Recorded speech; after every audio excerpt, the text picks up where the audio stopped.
După cum vedeți, lui Mario i-a căzut dintele. Da. Mă, Dintele era pe așa. Uitați, i-a căzut. Are cam urât, știu, da. Asta e. Dintele e în baie. Da, dintele e în baie. Hai să luăm. Eu nu merg. Du-te. Și l-aduci? Am uitat să vă arăt. S-a lovit și la deget. Da, s-a lovit și la deget. Vede? Da.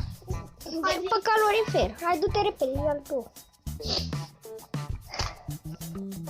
Și până atunci noi stăm pe Messenger.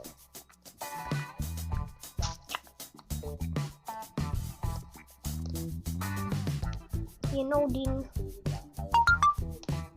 Mario, ai primit ceva? Hai că nu mai ai mult timp. Uitați-l. Da, că l-arăt eu mai bine. Acesta Era este, mâncat rău. ăsta este dintele lui. Era mâncat rău. Ăsta a fost video. Bye bye. Ha, am